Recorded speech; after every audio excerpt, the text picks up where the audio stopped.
Good morning mga idol. Schedule for today natin. Ano bang araw ngayon, sir? Tuesday. Tuesday. Ayan. Sila sir po ay taga saan nga sir? Lipa, Batangas. Taga Lipa, Batangas po. Ito si sir, nakapagpagawa na sa atin. TMX 125 convert sa 175. Ayan. Sir, masabi mo sa convert natin 175 na, ginawa natin 175 na Rus na TMX. Talagang garantisado. Ayun. Maraming salamat sir sa review natin sa ating 175 na convert ng 125. Pero mga kuya, ibara ko. Ito ay in-schedule sa atin. Ang nagpa-schedule sa atin ay si sir na kinonvert natin ng 175 yung TMX. Bara ko to. Maingay. Ito po. Kaya lahat po ng nagagawa natin ngayon mga idol ay puro schedule kasi po para matutukan natin ng ayos at hindi tayo dali-dali sa paggagawa. Kaya po schedule. Dadaan po tayo sa proseso ng maganda. Pantarin natin.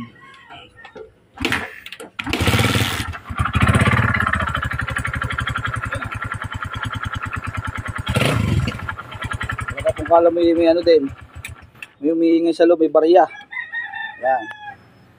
I-overhaul natin at ito ay talagang baklasan. Ito nga pala, kaya po ganito ang baraso nito, nung arms. Ito ay may sapi ang class lining. Kahit hindi pa natin nakikita, yung style na arm ni sir ay hindi siya normal. So sir, hindi normal to, itong arm. Pagka ganito ang arm mo, yan, nakaganyan, hindi siya normal. Kasi mahirap yan pisilin, nakala mo hindi maintindihan. Wala siyang ligat, kung ano yung walang ligat siya.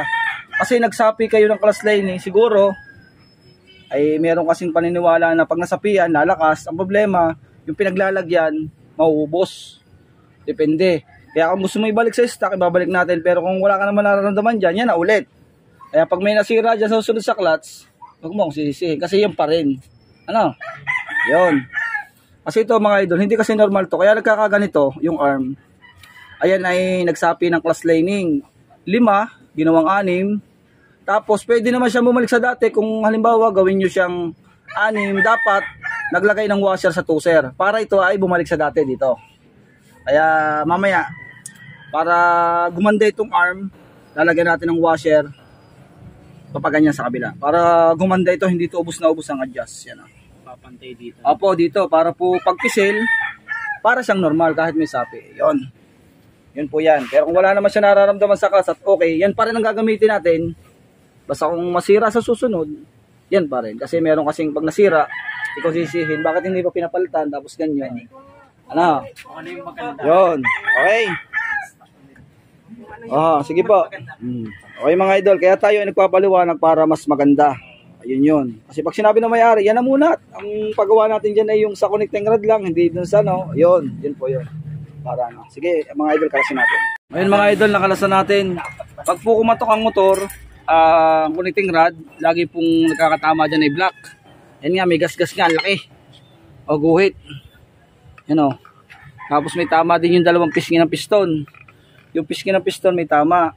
Tapos class lining, papalitan. May sapi nga, ginawa siyang 6. Dapat ang original ay 5. Ginagawang 6, pagka po yung no budget, yun po ang ginagawa. Dahil nga nagkaroon tayo ng 6 na lining, ito ang nagkatama sa kanya. Yung pinaglalagyan. Yan o. Magkasawa. Palit din siya. Tapos po, kaya po kumakatok lagi po ang connecting rod. Gawa po dito sa butas na to. Tapos napansin po namin niya, kita naman po ng may-ari, wala pa tayo nababago, pagkakalas. Ayan po, may nakabatangal o. Yan mo kuya. Yun o. Yung nakabatangal yun o. Ayun. Yung anong yun, nakasuksok doon. Napakaliit ang butas yan. Kaya siya ay hindi mapuntahan ng langis ito. Ang connecting rod, kaya biglang kumatok yun o. Yun. Ito mga idol o, kakalasin natin. Kuya, kunin mo, kunin yan. Yan ang bumara. Ayan o, ano ba yan? Ayan o, kita nyo yan, bumarang yan o. Galing po sa filter. Sa oil filter po galing yan. Kasi mga idol ito, nakasuksok ito, dito. Dito siya nakasuksok, dito. Kaya hindi siya lalabas, walang pupunta diyan. Kasi nga gawa ng oil seal, okay yung oil seal. Dito siya galing sa filter. Ang filter po, kailangan po talaga laging original. Or pag magkakabit kayo ng bagong filter, checkin nyo po yung filter nyo kung merong mga pangkapit na kagaya nung nakalagay na parang epoxy. Yun po, delikado yun. Yun po laging nagkakaroon ng bara dito. Kaya ang gagawin natin kahit may barang ganung malaki, hindi siya basta kakatok. Kasi po, yan yung butas na yun, oh. Yan yung ito, yan, oh. Napakaliit lang po ng butas. Tatanggalin na natin tong alin na to. Tatanggalin na natin yung alin na yan para po mas matibay na. Ano? Okay, papipress natin mamaya, kakalasin. Ito, masama po connecting rod. Kaya po kumakatok si Barako. Update ulit natin mamaya. Mga idol, oh, bago na, nalinis na natin. Nakakabit na transmission, yung bearing, yung connecting rod. Ito po yung genuine na Ito po yung genuine. Tapos ito po yung kanyang pinagpalitan. Yan, oh, may tama nga, oh, yan. Yan, oh. Tatanggalin natin mamaya yung yung sinasabi ko dun sa dulo. Tanggalin natin. O, ito mga idol, oh. Ito yung tatanggalin natin para lumaki ang butas yan, oh. Ito, oh. Yan. Aalisin na natin to kasi napakaliit ang butas nito. Yun, laglag pa. Aalisin na natin yun kasi yun ay delikado yun. Kasi pagka po ito ay nabarahan, kagaya kanina may bara kaming nakita, kaya kumatok. Yan, lampasan na siya, oh. Yun. Diba? Okay na yan. Ayan na mga idol, nakakabit na, tapos na. Ayan, bago na po yung block, connecting rod, lahat ng bearing, lahat ng oil seal po, genuine, lahat ng gasket, genuine din. Kaya hindi siya nakalas. Ayan, oh. Malinis na siya. Ngayon may mga nagre-request na paano daw pag natanggal nga yung bolt nung sa sigunyal, yung pinakamaliit. Kung malakas pa rin daw ang bomba ng langis. Papakita ko sa inyo mga idol yung bomba ng langis niya. Kung malakas pa rin sa sagwak. Sir, pandali mo nga, sir. Ayan. Kailangan malakas pa rin yung sagwak niya.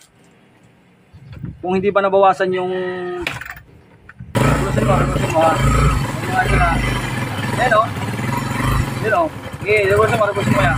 Ayan, oh, lakas, oh, mga idol, oh. Ayan, ayan, oh. Ayan, oh, ayan. Kita nyo, lakas, oh.